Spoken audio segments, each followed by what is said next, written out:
अस्सलाम वालेकुम everyone, welcome to my channel the pure love stories. तो कैसे हैं आप सब? होप आप सभी अच्छे होंगे। मैं भी ठीक हूँ, अभी तक तो कह ही सकते हैं। तो बिना वक्त ज़ाही किए हम शुरू करना चाहेंगे कहानी वो इश्क बेज़ुबान पार्ट 74 सीधा स्टोरी से शुरू करते हैं।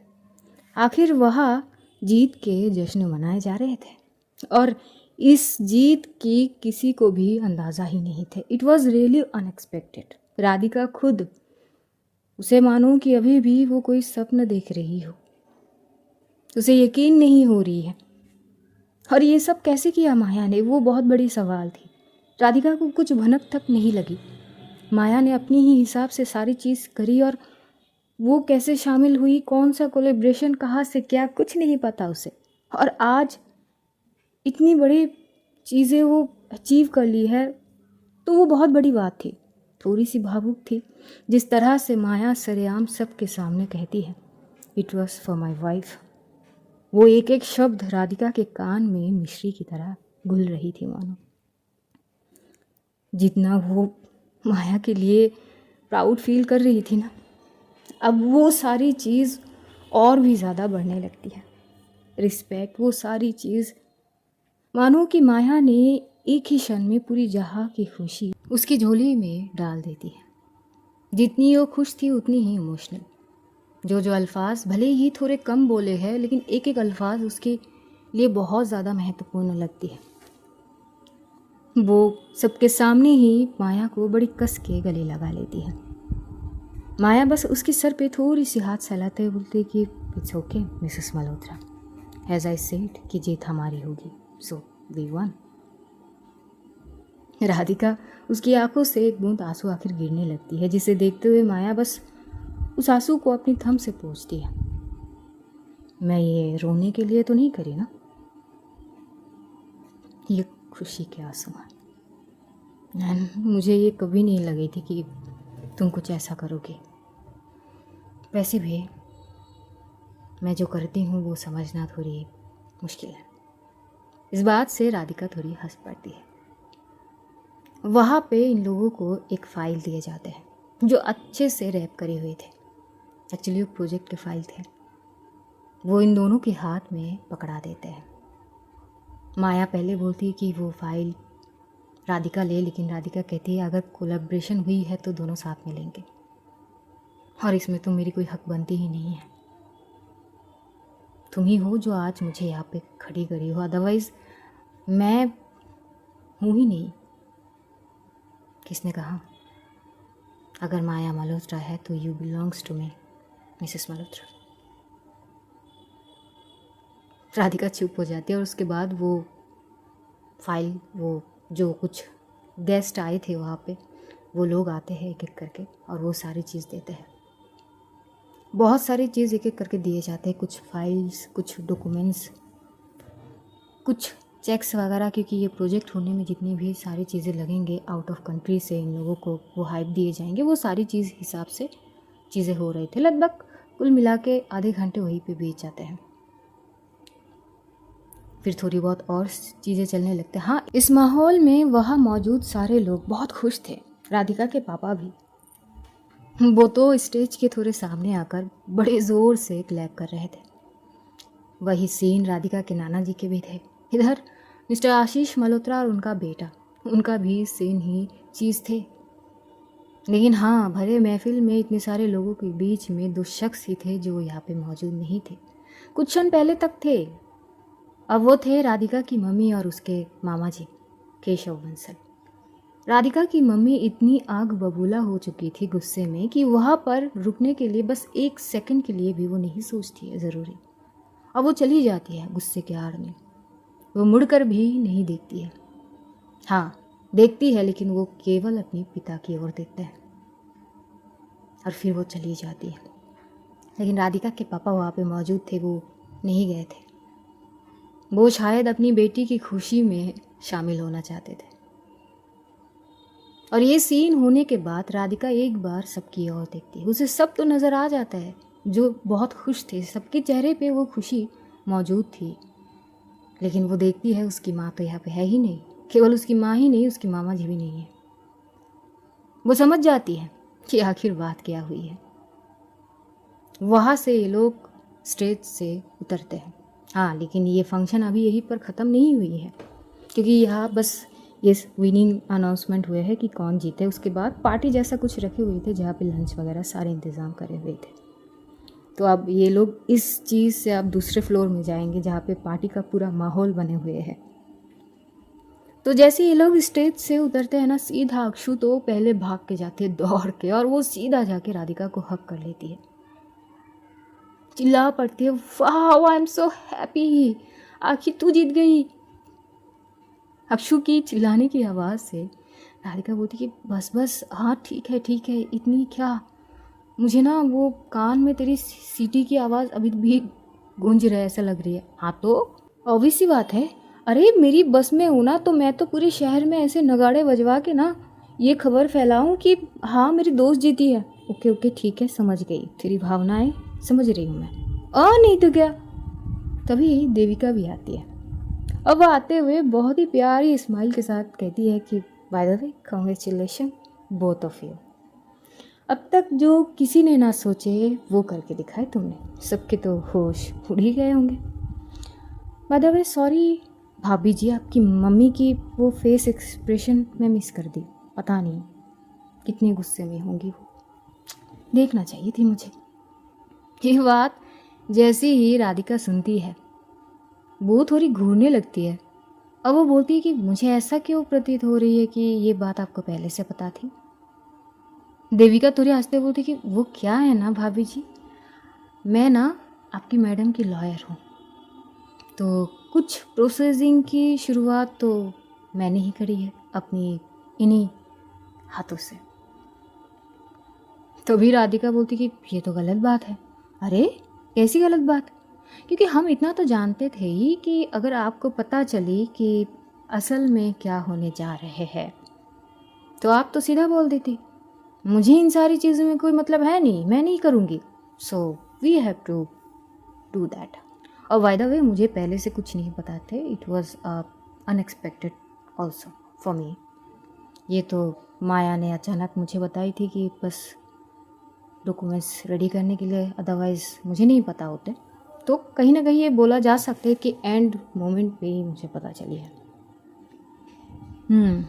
और तभी वहाँ से कुछ गेस्ट आते हैं और वो होस्ट आते हैं कि अब इन लोगों को यहाँ से लेकर दूसरे जगह पे जहाँ पे पार्टी वगैरह होंगी वहाँ पे लेके जाएंगे। इधर जो आशीष मल्होत्रा है वो भी आते हैं। वो कॉन्ग्रेचुलेशंस तो कहते हैं लेकिन माया उनकी ओर देखती तक नहीं है। वो राधिका के नाना जी के सामने जाके उनसे बात कर रही थी, लेकिन राधिका बहुत पोलाइटली उनसे बात करती है, थैंक यू। और कहीं ना कहीं वो माया का जो कज़िन था वो भी। इधर बातचीत वगैरह होते हैं और तभी राधिका के जो पापा थे वो चलते हुए राधिका के सामने आते हैं। राधिका भी अपनी पापा को देखते हुए उनके सामने जाती है, वो टाइटली हक करती है। उसके पापा भी उसे हक करते हुए आखिर में उसकी माथे को चूम लेते हैं और ढेर सारा आशीर्वाद देते हैं, ये बोलकर कि मैं आज बहुत खुश हूँ। राधिका भी बोलती कि पापा मुझे ये सब कुछ पहले नहीं पता थी, ये माया, हाँ पता है मुझे, समझ गया था, सच में मैं बहुत खुश हूँ। मम्मी वो तुम्हारी माँ चली गई है पापा, उनके लिए मेरी जीत से ज़्यादा उनकी हार महत्वपूर्ण है ना। और आप कहते हो बेटा इस बारे में अभी बात नहीं करते, खुशी का पल है, एंजॉय करो, मैं चलता हूँ, पार्टी तक नहीं रुकेंगे?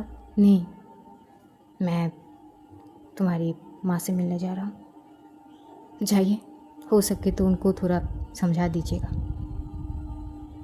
उसके पापा एक और शब्द वहाँ पे बोलते नहीं, वो वहाँ से चले जाते हैं और ये लोग सारे अब दूसरे जहाँ पे पार्टी के इंतज़ाम वगैरह करे गए थे वहाँ पे जाते हैं। कुछ हद तक लंच के वहाँ पे भी इंतज़ाम वगैरह थे, कुछ ड्रिंक वगैरह सब कुछ मौजूद थे वहाँ पे, तो सभी वहाँ पे जाते हैं। अक्षु तो भाई वो इतनी खुश थी, उसकी तो खुशी का कोई ठिकाना नहीं थी। वो तो इधर इकबाल और ज़ारा को कॉल कर करके परेशान कर दिए थे। इधर ज़ारा बोलती है, वो एक्चुअली ऑफिस में थी, वो अपनी हाथ जोड़ लेती है, मेरी नई नौकरी लगी है, तेरे इस सारी चीज़ के चक्कर में ना मुझे ना बहुत सारे सवाल का सामना करना पड़ेगी। अभी तो छोड़ दे, हाँ ठीक है, हम भी बहुत खुश हैं, शाम को ना सारे ऐसे ग्रुप कॉल में ना बात कर लेंगे। अरे कैसी दोस्त है, कम से कम यार। हाँ हाँ मुझे पता है, लेकिन पहले ये मैं एक इम्पॉर्टेंट काम कर रही हूँ, ख़त्म करके ना मैं सीधा कॉल करूँगी राधिका को। वैसे न्यूज़ आ चुकी है, ब्रेकिंग न्यूज़ चल रहा है वो, तुम मुझे समझ आ गई थी, बाकी मैं बोलूँगी। और उसके बाद वो कॉल कट कर दी थी। अक्षु बोली कि हद होती है, ये कैसा दोस्ती है, मतलब अपनी दोस्त की खुशी में हम खुश भी नहीं हो सकती है। अरे ऐसी नौकरी का करना क्या है। फिर वो राधिका के पीछे पीछे घूमती रहती है। ये लोग कुछ हद तक चीज़ें खा लेते हैं, जो लंच वगैरह होते हैं थोड़ी बहुत, और उसके बाद वहाँ पे सभी लोग जो बिजनेस सेक्टर से आए हुए थे, सभी लोग एक एक करके दोनों के पास आते हैं, कॉन्ग्रेचुलेशंस वगैरह करे जाते हैं, विश करे जाते हैं इनको। और ये भी कहते हैं कि इस चीज़ के लिए कोई भी तैयार नहीं थे, इस कोलैबोरेशन के लिए। और कहीं ना कहीं सभी के मन में एक सवाल तो थे ही, फिर मिस सपना बंसल का क्या होगी, वो सवाल थे, लेकिन कोई पूछने की हिम्मत रखते नहीं है। चीज़ें वैसे ही हो रहे थे। तो कुछ लोग चेस करके अपना अपना ड्रिंक भी इंजॉय कर रहे थे इस जीत के माहौल में, अपने अपने हिसाब से सारे वहाँ पे बस इंजॉय कर रहे थे। एक साइड पे थोड़े से माहौल को ड्रीमी सा लाइट में तब्दील किया जाता है, जहाँ पे कुछ लोग डांस भी कर रहे थे। अब माहौल ही ऐसे थे वहाँ पे।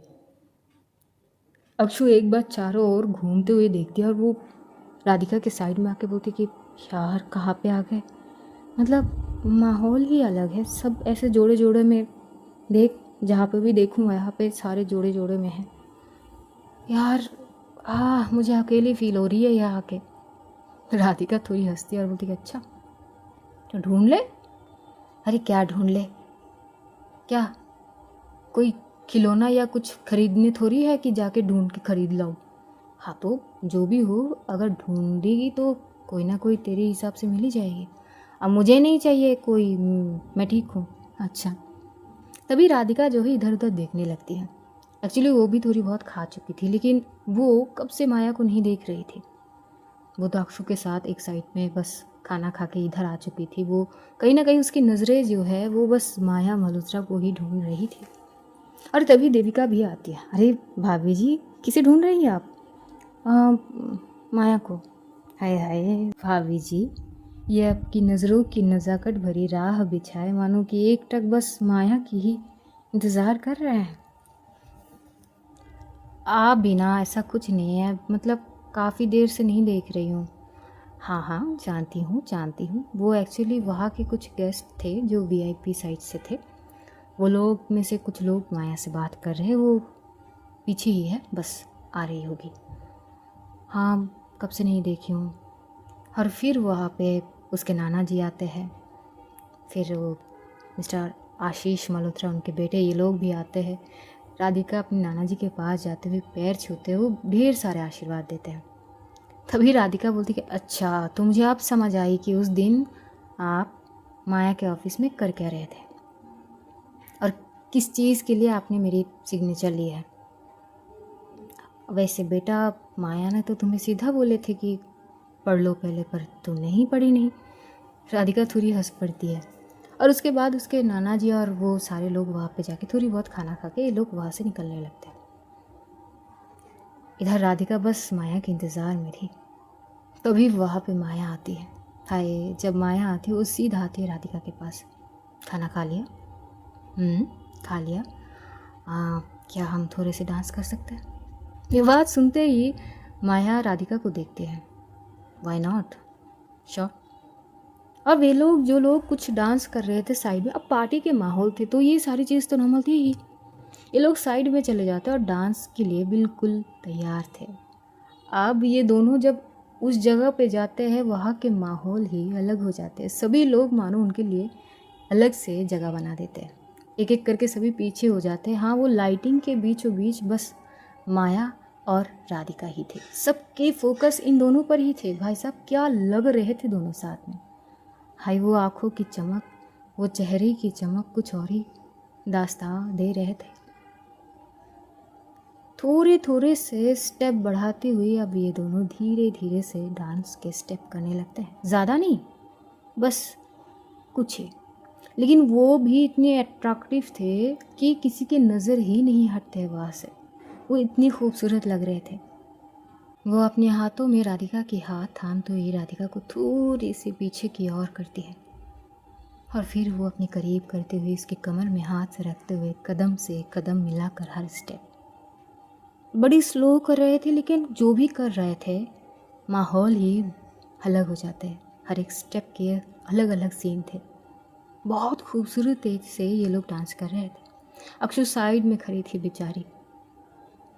हाँ, ऐसे माहौल में उसे भी तो मन करती ही होगी, तो इधर उधर देखने लगती। तभी देविका उसके पास आके बोलती कि क्या यू वांट टू डांस, करनी है क्या तुम्हें डांस?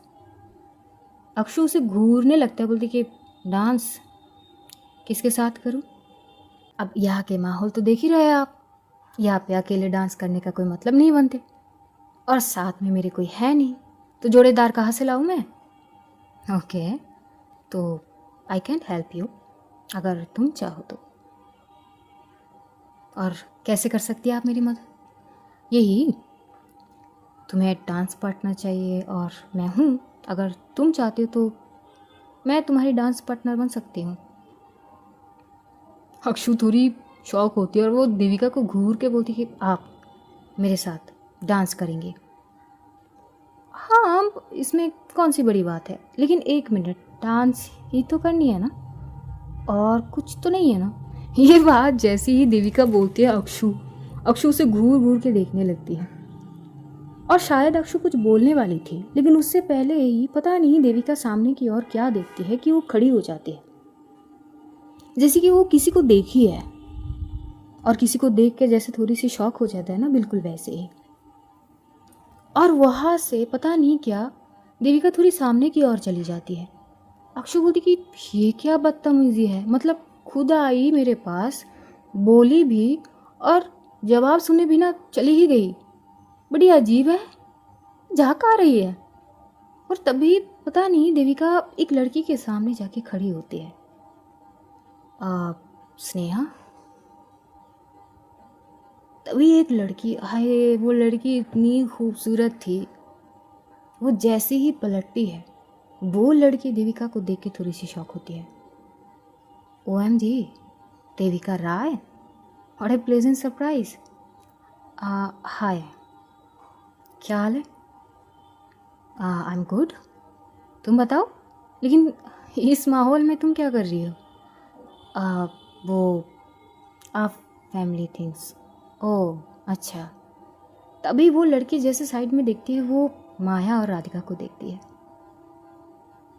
और उसकी नज़र बस माया के उस ओर ही टिकी हुई थी, और उस क्षण में राधिका माया के सीने में सर रखी हुई थी, और वो इतनी करीब जा रही थी क्योंकि वो कहीं ना कहीं माया की नेक को क्रैप करके रखी थी। दोनों के सांसें एक दूसरे को महसूस हो रहे थे। माया थोड़ी धीमी सी आवाज़ में कहती है, मिसेस मल्होत्रा, तुम्हें नहीं लगती कि ये जगह और ये माहौल इस चीज़ के लिए ठीक नहीं है? तुम्हें नहीं लगता कि थोड़ी सी कंट्रोल करना चाहिए अभी? राधिका उस वक्त माया की नेक को क्रैप करती हुए अपने करीब करती, दोनों के फॉरहेड एक दूसरे से टच हुए थे उस वक्त, अपनी आंखें बंद रखी थी, और वो लाजमी से कहती है कि एक्चुअली मुझे इतनी खुशी हुई, और ये खुशी तुम्हारी वजह से हुई, तो मैं सोच रही हूँ कि तुम एटलीस्ट रिटर्न गिफ्ट तो डिज़र्व करते ही हो। ओके, लेकिन आई डोंट थिंक कि ये प्लेस सही है for anything right now. Then जो प्लेस सही होगी वहाँ क्यों नहीं चलता? माया थोड़ी सी शॉक तो होती है, और वो बोलती है कि आई यू श्योर? 1000%। सो चले हम। वो लोग वहाँ से जाने ही लगी थी कि जो वो लड़की थी अभी अभी देविका जिसकी नाम पुकारी है, वो लड़की बोलती कि माया मल्होत्रा। तभी माया रुक जाती है। माया से पहले तो राधिका रुकती है और वो पीछे पलटती है। माया उस लड़की की ओर देखती है, वो पहचान नहीं पाती है। राधिका बोलती है कि कौन है ये? I don't know. मुझे नहीं पता। तभी वो लड़की सीधा माया के सामने जाती है। तुम्हें नहीं पता होगी एंड इट्स वेरी नॉर्मल कि तुम मुझे नहीं जानती हो, but I am crazy about you. मैं तुम्हारी फ़ैन हूँ, तुम्हारी बिजनेस नॉलेज की, हर एक चीज़ की। ट्रस्ट मी, तुम्हारी क्रेज़ी फ़ैन में से सबसे ज़्यादा क्रेज़ी मैं ही हूँ। ये बात जैसी ही वो लड़की स्नेहा कहती है, भाई साहब राधिका की आंखें तिरछी हो जाती है। वो माया के हाथ को थोड़ी कस के दबाती है, इतनी कि माया को महसूस हो जाती है। अब वो पहले तो राधिका की ओर देखती है थोड़ी सी शॉकिंग वे में कि व्हाट डिड आई डू। तभी वो लड़की मानो कि माया को हक करी और आती भी है। वो माया के करीब आती है, जैसे कि होते हैं ना, बड़ी नॉर्मल। अब ऑब्वियस सी बात है, माया मल्होत्रा कोई आम इंसान थी नहीं, उसके लाखें करोड़ों फैन हो सकता है, इट्स वेरी नॉर्मल। भले ही वो ज़्यादा इंटरव्यूज़ वगैरह में जाती नहीं है, लेकिन अब तक के जितने भी बिजनेस अवार्ड वगैरह शो थे, एक दो में वो शामिल थी, तो कहीं ना कहीं वहाँ से शायद ऐसे फ़ैन बन गए हो, इट्स वेरी नॉर्मल। और उसके मैगज़ीन में जो पिक्चर्स वगैरह होते हैं, कुछ बिजनेस रिलेटेड चीज़ें, उसमें भी लोग मोटिवेट हो ही जाते हैं। उसमें से एक स्नेहा भी थी, तो बस वो क्रेज़ी फैन में से एक तो थी ही कह सकते हैं। लेकिन अब वो जैसे आगे बढ़ती है कि तभी सामने राधिका आ जाती है। Excuse me. तभी स्नेहा राधिका को बोलती कि एक्सक्यूज़, आप कौन है? अरे you should know who I am. अगर आप ये कह रहे हैं कि आप क्रेज़ी फ़ैन हैं इनके, तो उस नाते आप मुझे भी जान ही चुके होंगे। आप एक्चुअली मैं बस इन्हीं के चीज़ों पे ध्यान रखती हूँ। तभी राधिका भी पलट के जवाब देती है, यस ऑफ कोर्स, मैं भी वही कह रही हूँ। अगर इन्हीं के चीज़ों पे आप ध्यान रखती है तो इन्हीं के रिलेटेड चीज़ों पे भी आपकी नज़र आनी चाहिए होगी, या रखनी चाहिए थी, या आप जानते हैं या ना जानने की रिएक्ट कर रहे हैं। स्नेहा थोड़ी चुप हो जाती है। तभी स्नेहा जो है वो माया की ओर देखते और बोलती कि आप थोड़ा हैंडशेक कर सकते हैं। लेकिन माया वो किसी के सामने जाके ऐसे बर्ताव करेगी, ऐसा कभी हो ही नहीं सकती है। वो बस ऐसे इग्नोर करती है उस लड़की को, जैसे उसकी नामो निशान तक वहाँ पे नहीं है। वो बस राधिका की ओर देखते हुए बोलती कि मिसेस मल्होत्रा, हम चलें। राधिका के हाथ को कस के पकड़ती हुई, जैसे कि उसके सामने कोई है ही नहीं।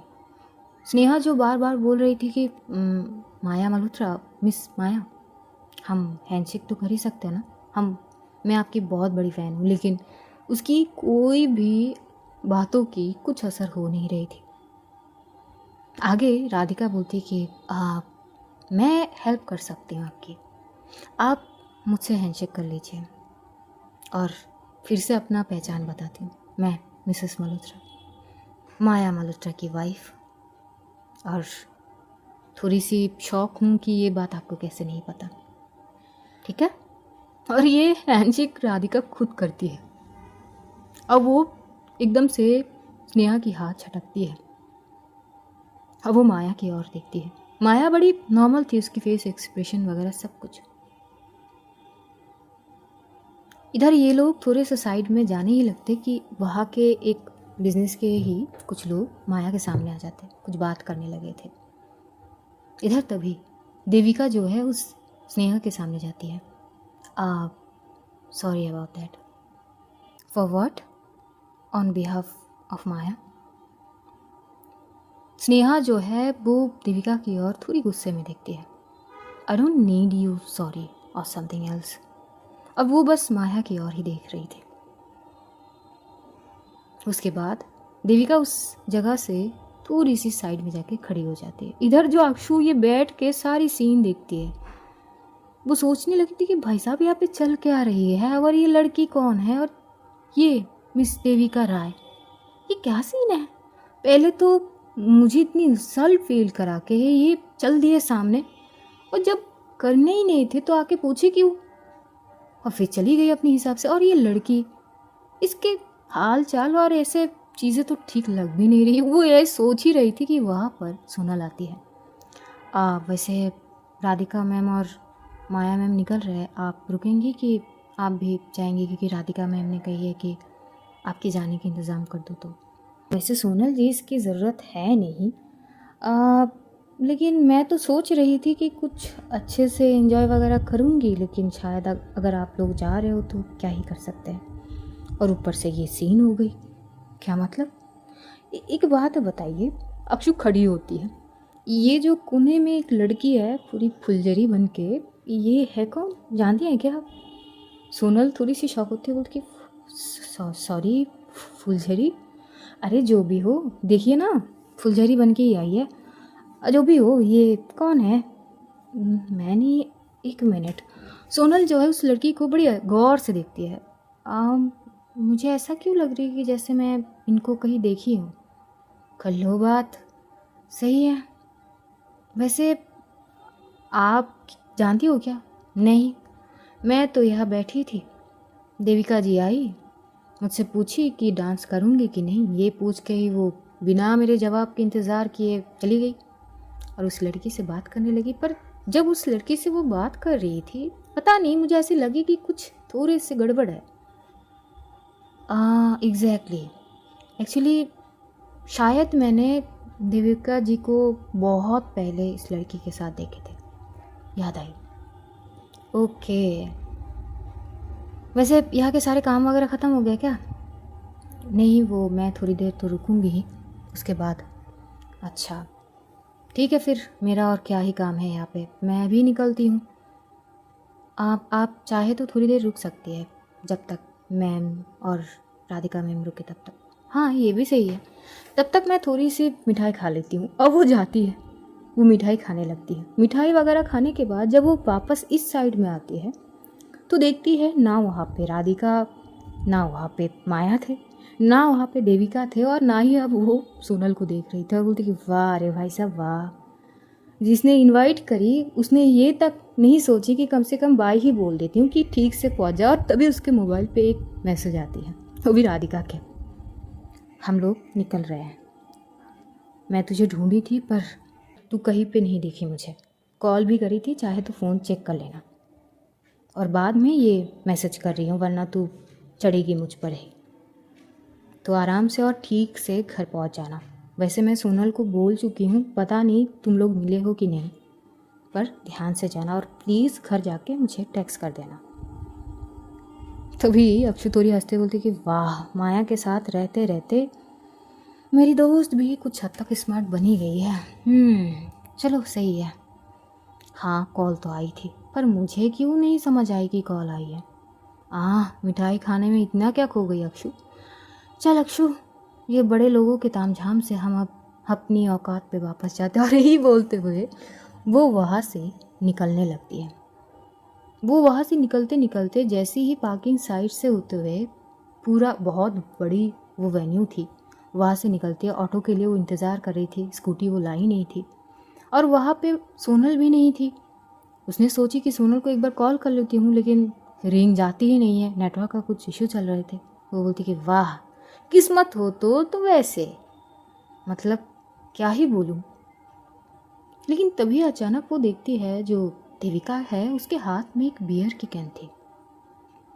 अब वो पी कर वो कार में जाती है, बैठती है, अपना सीट बेल्ट पहनती है। अक्षु जब ये सीन देखती है वो थोड़ी शॉक होती है और बोलती कि ये क्या, मतलब इनके ये हाल कैसे हो गए। वैसे ये मुझे दिखे भी नहीं कहीं पर, अजीब ही है। लेकिन वो उसी वक्त, क्योंकि उसके सामने से वो कार गुजर रहे थे, अक्षु फटाक से अपनी फेस दूसरी तरफ कर लेती है। इधर देविका कुछ हद तक जाने के बाद भी शायद वो देख चुकी थी अक्षु को, और वो कार थोड़ी सी पीछे की ओर लाती है। अब वो अक्षु की ओर देखते हुए बोलती कि तुम यहीं पर हो, तुम गए नहीं। वो एक्चुअली जा ही रही हूँ। ओके आ जाओ, मैं तुम्हें छोड़ देती हूँ। आप मुझे सही सलामत छोड़ेंगी? तो ये तो फ़िलहाल एक बहुत बड़ी सवाल है। एक्सक्यूज़ मी, क्या मतलब है? नहीं, हाथ में ऐसे वो, मतलब समझ रहे हैं ना आप, वो पीते हुए गटकते हुए आप ऐसे ड्राइविंग करेंगी तो अपनी जान की खतरा, समझ रहे हैं ना आप? इतनी भी नहीं पी हूँ, मुझे पता है मेरी लिमिट कहाँ तक है, सो डोंट वरी, सही सलामत पहुँचाऊँगी। वाह, मतलब बातें भी ऐसे करो कि चुभे। सही है, मुझे नहीं जाने आपके साथ। लिसन अक्षु, अब तुम्हें यहाँ पे ऑटो वगैरह नहीं मिलेंगे क्योंकि शाम हो चुकी है और इस वक्त यहाँ पे नहीं मिलेंगे कुछ, ट्रस्ट में। सो अपना वक्त बचाओ और मैं छोड़ती हूँ तुम्हें। अक्षु सोचने लगती है कि वैसे बात तो सही है, कुछ हद तक उसे इस एरिया के मतलब नॉलेज है, पता है इस एरिया के बारे में, तो वो चुप से आ ही जाती है।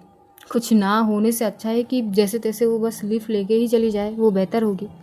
यही सोचते हुए वो बैठ जाती है। बैठते हुए एक बार देविका को घूरने लगती है, वो थोड़ी सी सीरियस मूड में थी। अक्षु मन ही मन सोचती है, इनको क्या हो गई अचानक, अजीब ही लग रहा है, ऐसे दिलफेक आशिक की तरह जैसे हालत हो गई हो, स्ट्रेंज।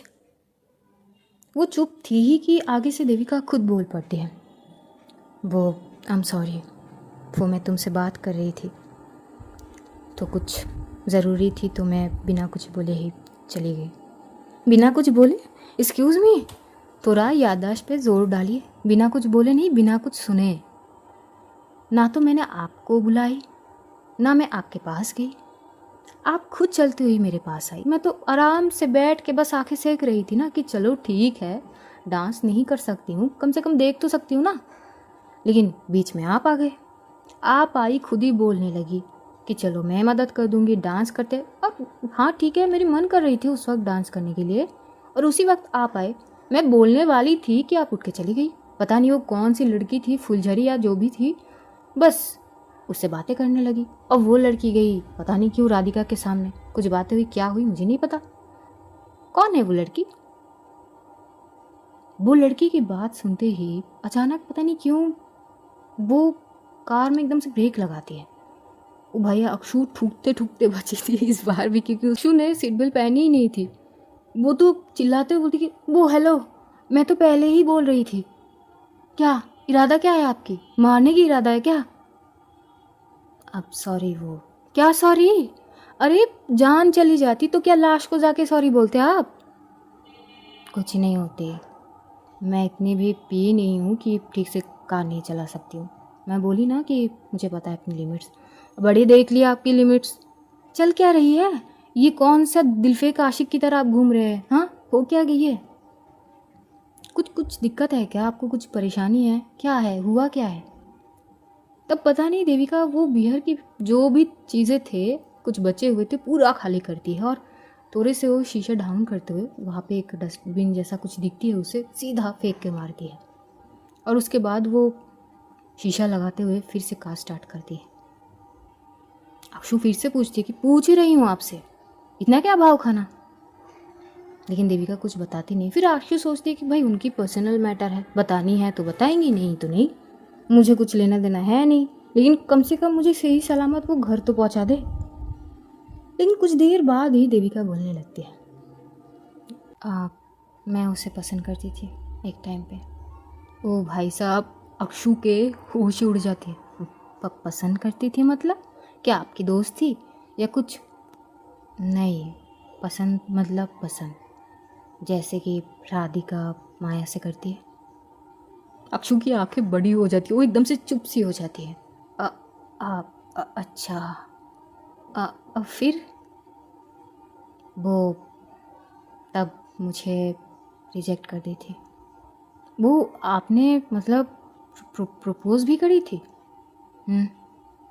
करी थी, बट उसने कहा कि वो गर्ल्स में नहीं है। आई मीन हाँ हाँ, मैं समझ गई, आगे बोलने की ज़रूरत नहीं है। हाँ तो अगर जब वो पसंद नहीं करती आपको, आई मीन वो जैसी उस टाइप की नहीं है, तो आप ऐसे दिलफेक आशिक की तरह घूम क्यों रही है? Move on. एक्चुअली हम कॉलेज फ्रेंड्स हैं। ओके, वो लॉयर है? अच्छा, सेम कैटेगरी। मुझे लगी थी कि वो भी मुझे पसंद करती है। जब मैंने उसे कही कि मैं उसे पसंद करने लगी हूँ तो उसने भी कही कि मैं भी करती हूँ। एक मिनट, अरे क्या कंफ्यूज वाली सिचुएशन। अभी तो आपने कहा है कि वो गर्ल्स में इंटरेस्टेड नहीं है, आपको रिजेक्ट किया।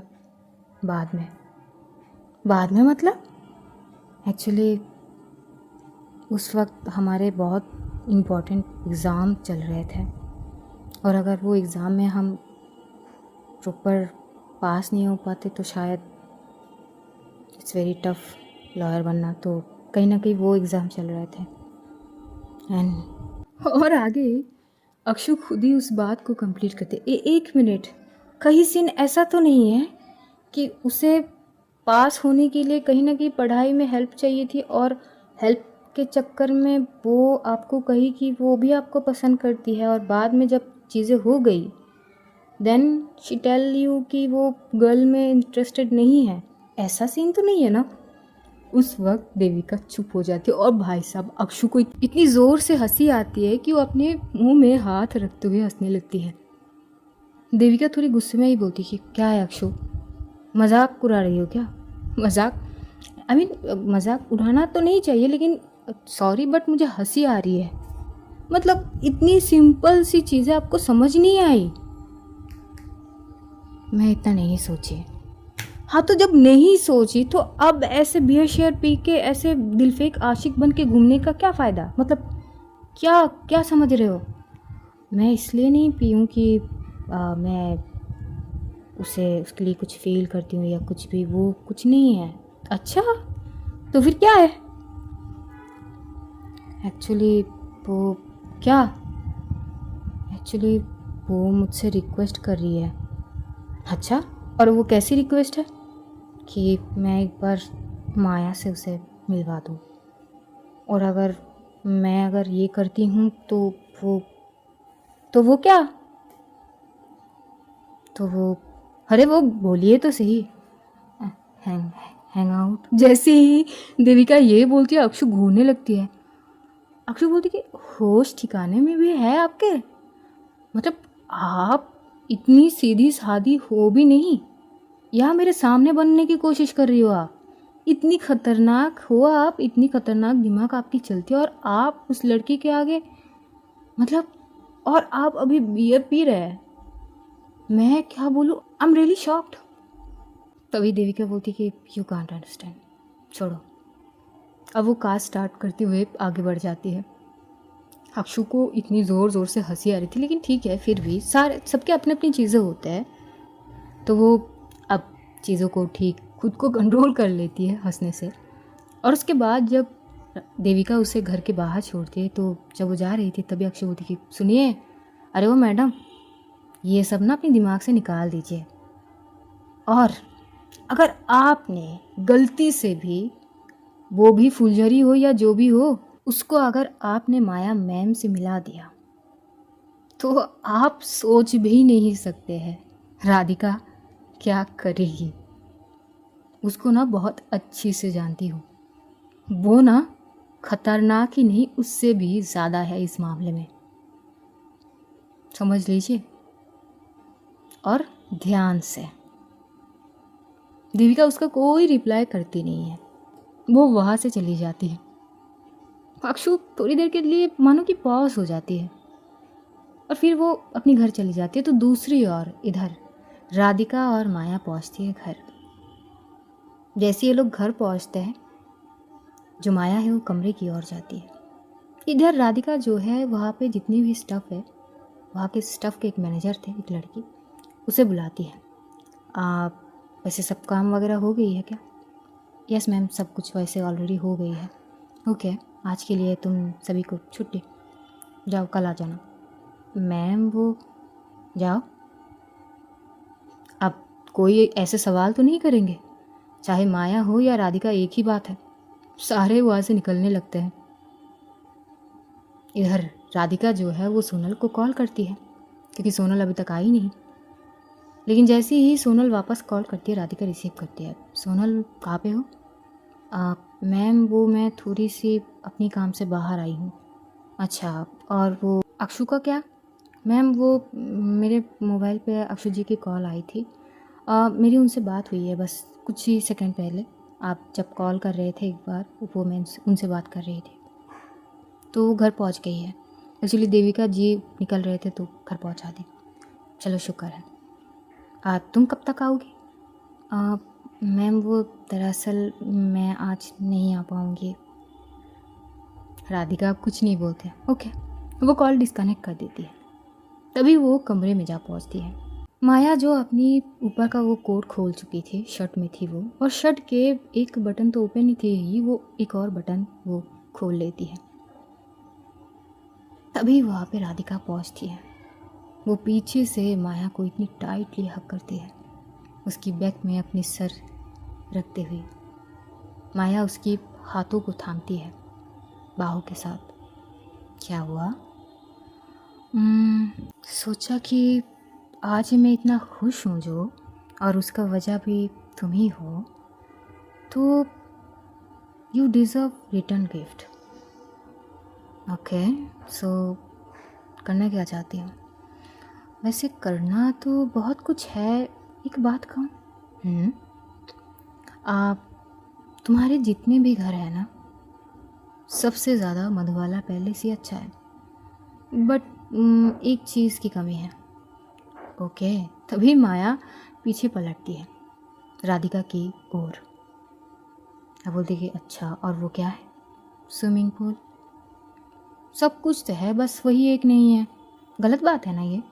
माया थोड़ी सी अपनी होठों पे मुस्कुराहट लाके बोलती कि पर किसने कहा कि स्विमिंग पूल नहीं है? अच्छा, इतने दिन से मैं रह रही हूँ, मुझे तो नहीं दिखाई दी। You miss that thing, let's go. पर कहा चलो तो सही। और उसके बाद वो उसे ऐसे ही हाथ थामे हुए लेके जाती है 3rd फ्लोर में। राधिका बोलती कि 3rd फ्लोर में कहाँ से स्विमिंग पूल आ गए? और इतनी बार यहाँ पे आ चुके हैं, मैंने कभी नहीं देखी। तुम क्या मुझे मतलब बेवकूफ़ समझ के रखी हो? मतलब ठीक है, मैं प्यार में थोड़ी बहुत पागल हो चुकी हूँ, लेकिन इतनी भी नहीं ना। जस्ट स्टॉप और चलो मेरे साथ। एक्चुअली वहाँ पे 4-5 कमरे तो थे ही, तो 2-3 में वो जा चुकी है और बाकियों में जाने की ज़रूरत पड़ी ही नहीं अभी तक, तो वो गई नहीं। अब जब माया उसे एक कमरे में लेके जाती है, वो बस दरवाज़ा खोलती है और अंदर जाती है। भाई गॉड, अंदर का वो माहौल देख के राधिका की आंखें फटी की फटी रह जाती है। इतना बड़ा वो कमरा थी, उसका तो अलग ही डिज़ाइन थे। जैसे कि बैल्कनी के लिए अलग से स्पेस होते हैं, वो स्पेस की जगह वहाँ पे एक स्विमिंग पूल ही डिज़ाइन करे हुए थे। राधिका देख के माया के चेहरे को देखने लगती कि ये क्या है? कमरा एंड स्विमिंग पूल। और अब तक ये कहाँ थी? अब तक ये यहीं पे थी, और हम उस कमरे में क्या कर रहे थे? मुझे लगी कि शायद पसंद नहीं होंगे, और दिस इज़ नॉट फेयर। इतना अच्छा सा माहौल रख के हम एक्चुअली, मुझे थोड़ा सा ओपन एरिया पसंद थे और वहाँ के बैल्कनी से व्यू ज़्यादा अच्छे लगते, इसीलिए मैंने, तभी राधिका समझ जाती है। वो बोलती कि बट ये कमरा ज़्यादा अच्छा है। माया थोड़ी हंसते हुए बोलती कि ओके देन, कल तक शिफ्ट हो जाएगी। राधिका इतनी ज़ोर से गले लगा लेती है ना माया को, और वो अलग ही डिज़ाइन करी हुई थी कमरा। भाई साहब सच में बहुत अच्छा है। वो जाके जो स्विमिंग पूल के ज़्यादा बड़ा नहीं थे, पर वो साइड में देखने लगती है इधर। तभी माया भी उसके पीछे पीछे आती है। ओके सो नाउ राधिका उसकी ओर देखती है, और तभी माया की मोबाइल पे रिंग होती है। कुछ इम्पोर्टेंट थी शायद, तभी वो बोलती कि गिव मी 5 मिनट्स। अब वो कॉल अटेंड करती है। वो वहाँ के एक विंडो साइड पे थी, वहाँ पे जाके बात कर रही थी।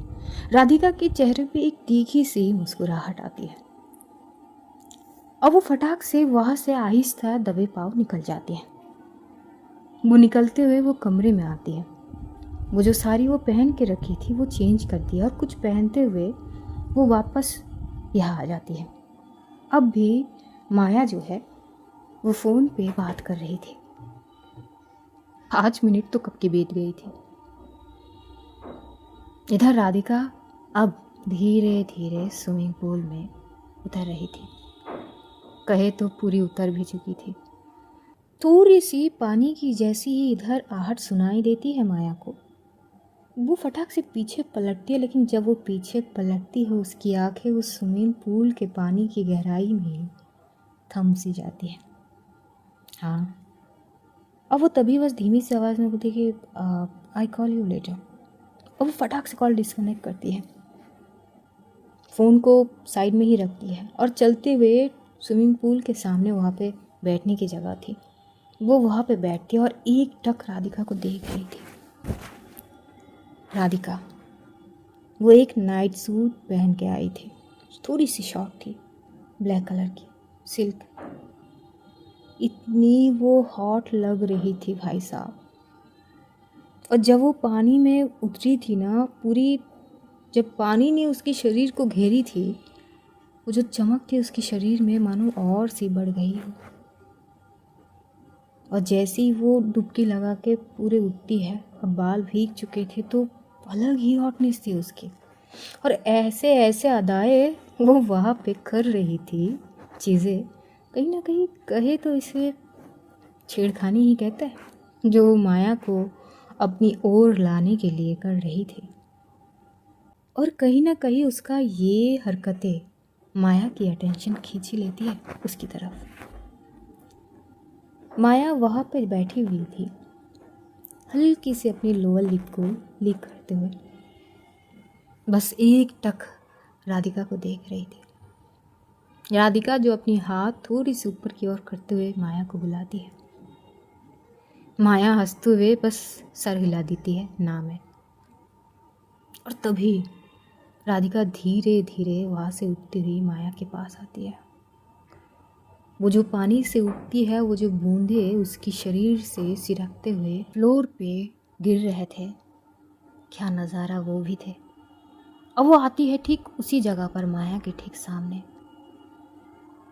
वो धीरे धीरे उस चेयर पे चढ़ती है। इतनी सीड्यूटिव तरीके से वो अपनी अदाएं नजाकत भरी दिखा रही थी, जो माया को भी शॉक कर देती है काफ़ी हद तक। ये हद तक उसने भी नहीं सोची।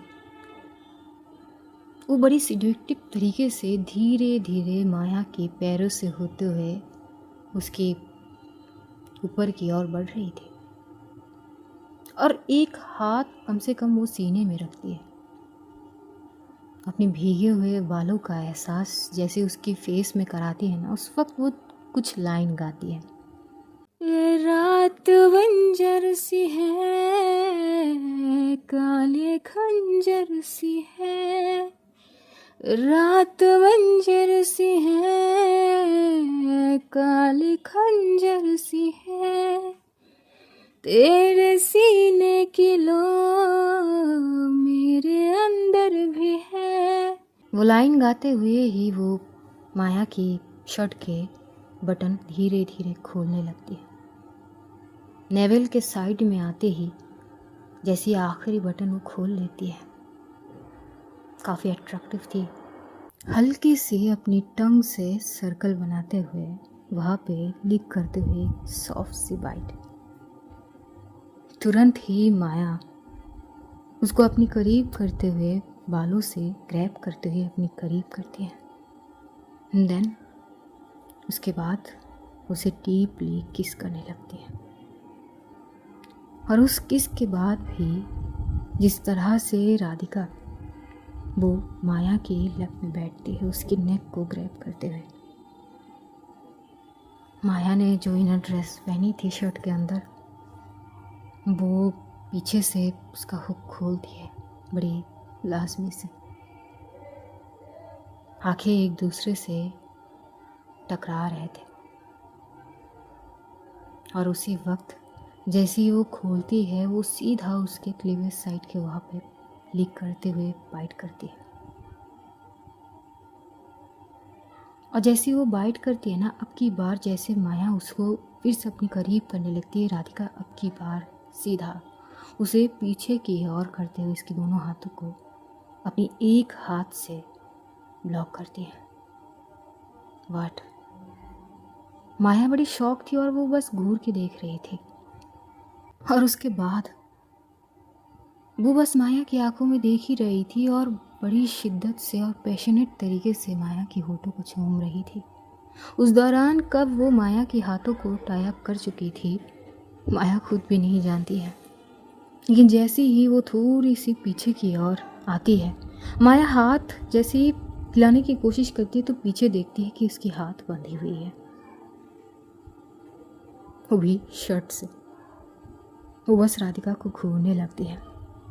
राधिका भी बोलती है कि वर्ड रिटर्न गिफ्ट मुझे तुम्हें देनी है, तुम्हें मुझे नहीं। और यही बोलते हुए वो आहिस्ता आहिस्ता उसकी नेक से होते हुए उसकी चेस्ट के साइड पे आती है। किस तक तो बात ठीक थी, लिख तक तो बात ठीक थी, लेकिन जहाँ जहाँ वो बाइट कर रही थी इतनी सिलेक्टिवली, हायर माया की एक समय तक तो माया शायद कंट्रोल करने की कोशिश करती है। ऐसे होता है ना जैसे सांसों को रोक रखना। लेकिन शायद राधिका आज अलग ही मूड में थी। तेरे इश्क में आज हद से गुजर जाएंगे, वो वाली सिचुएशन थे। राधिका थोड़ी सी पीछे होती है। वो खुद ही अपनी वो जो भी नाइट शॉर्ट ड्रेस पहनी थी वो धीरे धीरे वो खोलने लगती है।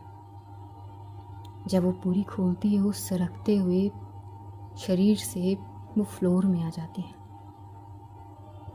माया की आंखें चमक उठती है और दोनों के ही आंखों में वो प्यार की नशे की खुमार आ चुकी थी। और अब की बार राधिका 2 लाइन और गाती है।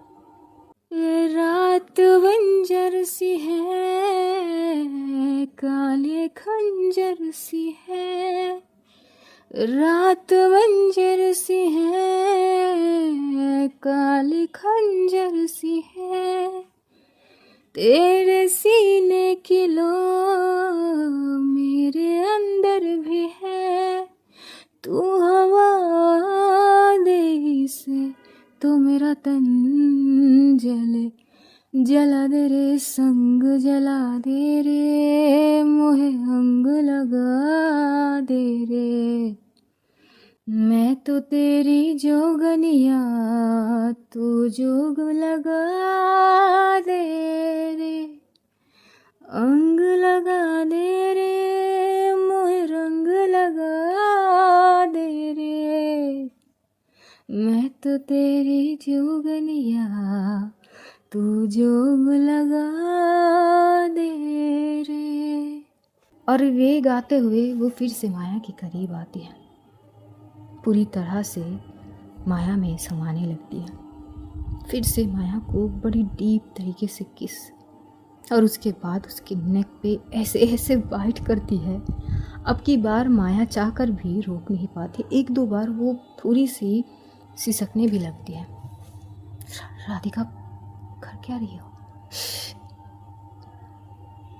जो मैं कर रही हूँ वो मुझे करने दो। और सीधा वही करते हुए अब फिर से वो धीरे धीरे नीचे की तरफ आती है।